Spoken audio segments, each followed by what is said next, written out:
Bitcoin is too slow to be used as money. How many transactions per second can it even process? Visa does 24,000 transactions per second. So Bitcoin cannot possibly be used as money, right? Wrong. And the fact that people keep making this comparison tells me one major thing. They don't understand how money actually works. So stick around, and after this video, you will understand how it works. And when you realize how Visa actually works behind the scenes, you'll see why Bitcoin isn't too slow. It's actually the only thing fast enough to be the future of money. First of all, the Bitcoin to Visa comparison. There's a big difference between transaction and settlement. It's right there in the name, credit card. So you go to a store, you make a transaction, but you didn't actually send any money anywhere, and the merchant didn't actually receive any money. Haven't you ever noticed that after you buy something with a credit card, the money is still in your bank account?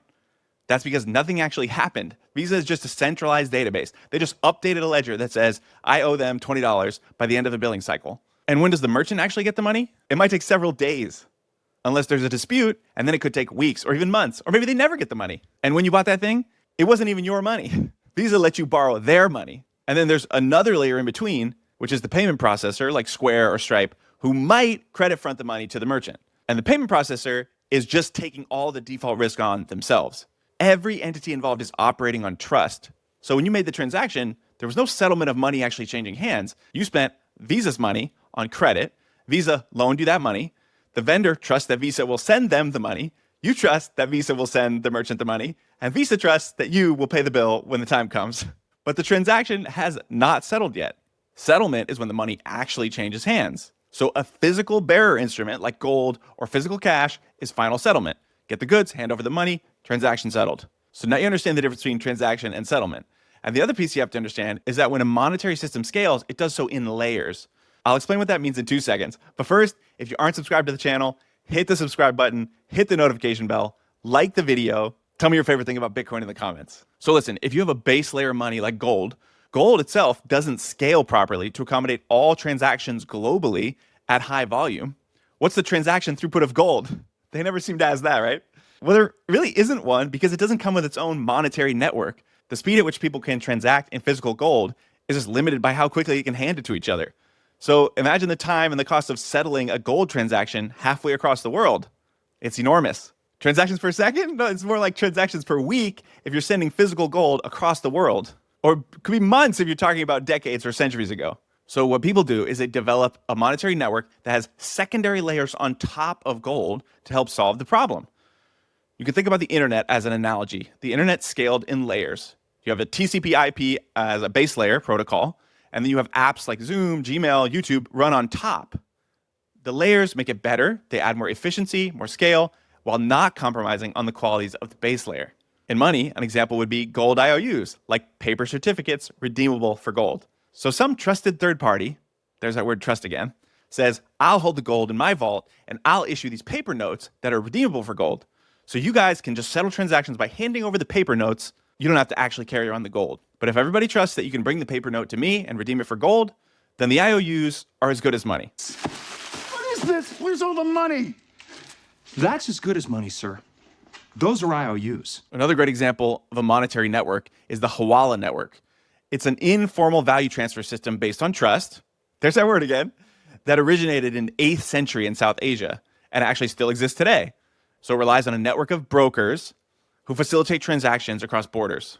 So again, that's another network that allows for greater transaction speed and scale. But the Hawaladars still have to settle with each other at some period if the trades don't balance out. So now you can see how money scales in layers to try to help settlement speed catch up to transaction speed. But can you see why trying to compare Bitcoin to Visa is apples to oranges or apples to orangutans? How many layers had to be built and hopped through for a Visa transaction to exist? If gold was the base layer, fiat money was built on top of that. That's those paper certificates redeemable for gold. For me to make a transaction, my bank communicates with Visa. My Visa card is issued by Chase Bank, but I don't bank with Chase. So I don't even know how it works. I assume Visa connects my bank with Chase. Then if the party on the other end doesn't have Chase, Visa connects their bank to Chase. Visa lends me the money to buy something. Square or Stripe pays the merchant out of their pocket.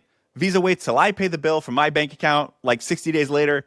Then they take the money via Chase, get it to the payment processor to make them whole. All the while, each middleman takes a cut, by the way. and it settles out in like 60 to 90 days. And that's barring no disputes or chargebacks. Did you zone out and like eye roll and click away while I was saying all that? It's crazy. Now compare that to Bitcoin. I have Bitcoin. I buy something. 10 minutes later, the merchant has the Bitcoin. Miners take a small fee, and you're done. If you're buying a big ticket item, maybe the merchant wants to wait for a couple more confirmations. So max 60 minutes, transaction settled. Oh, and that merchant can be anywhere in the world, and no one can stop or censor the transaction. And it cannot be reversed. So again, compare that to Visa, Chase, my bank, your bank, Square, Stripe. Any of those entities can stop or censor the transaction or reverse it for basically any reason, by the way. So if you're comparing Bitcoin, you can't compare it to a layer like Visa that's on top of 9 other layers. You have to compare it to another settlement layer, like a gold that I mentioned, or maybe like SWIFT, which is a central bank settlement layer. So they use it to settle international banking transfers between central banks. Final settlement can take days, especially across borders. SWIFT is a patchwork of correspondent banks with each with their own legal and regulatory frictions. Again, Bitcoin is open, borderless, and trustless. Anyone can use it with anyone else in the world, settle in 10 minutes. You have FedWire, which is a real settlement layer under US financial systems for interbank transfers. So FedWire would be a much more apples to apples comparison for Bitcoin because it's meant to be final, irreversible settlement. But notice that we don't all use FedWire all day long for buying coffee because it's not meant for that, and it probably doesn't scale to accommodate that level of transactions. So FedNow, or maybe even a CBDC, those are current efforts to improve fiat base layer speed, and they might make transactions faster, but they still rely on centralized, permissioned infrastructure. Again, Bitcoin is permissionless and trustless. I guess physical gold would be considered permissionless and trustless. Like, I don't need anyone's permission or to have to trust anyone to transact into physical gold. But before the US left the gold standard in 1971, international trade imbalances were settled in gold between central banks. So imagine, compare Bitcoin to gold. Bitcoin is digital gold with the added benefit that you can essentially teleport that gold across space and time and verify it independently pretty near instantly.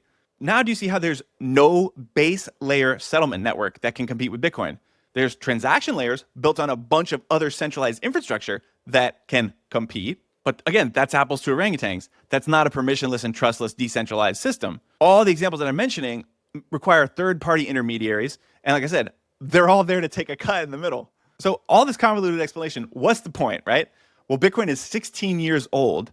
The point is it will scale in layers, just like every other monetary system in history has done. There are many different layer 2s that already exist, and they're continuing to be built and made more efficient and more robust every day.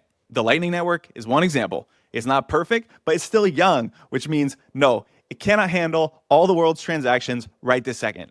But it works today. You can use it to send Bitcoin to anyone in the world instantaneously for virtually no fee, sometimes literally no fee.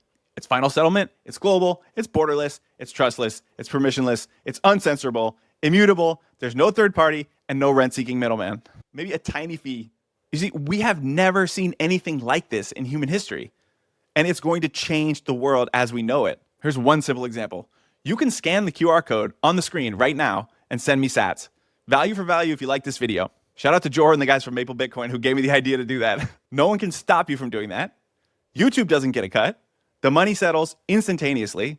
Technically, you could say it's not truly settled in the base layer of Bitcoin until I withdraw it, but the transaction is settled. I own the sats. You can't take them back. That's peer-to-peer, you just sending me money. There's nothing else that can compete with that. There's nothing else like that that's ever existed. Permissionless, trustless, decentralized, peer-to-peer money. And yes, I said money because Bitcoin is money. It's digital gold that comes with its own native settlement network. That's a tremendous breakthrough. So next time somebody tells you Bitcoin isn't as fast as Visa, send them this video. Bitcoin is the transaction layer and it's the base layer. And if you want it to scale, you can still build Bitcoin native layers on top. So we can all just transact peer-to-peer in the best money, the hardest money that's ever existed, which is Bitcoin. Because like gold, Bitcoin doesn't need to be backed by anything else. And if you want to understand why Bitcoin is money that doesn't need to be backed by anything else, watch this video right here. As always, thanks for watching. Never forget, Bitcoin's inevitable. That's a car. 275,000. Might want to hang on to that one.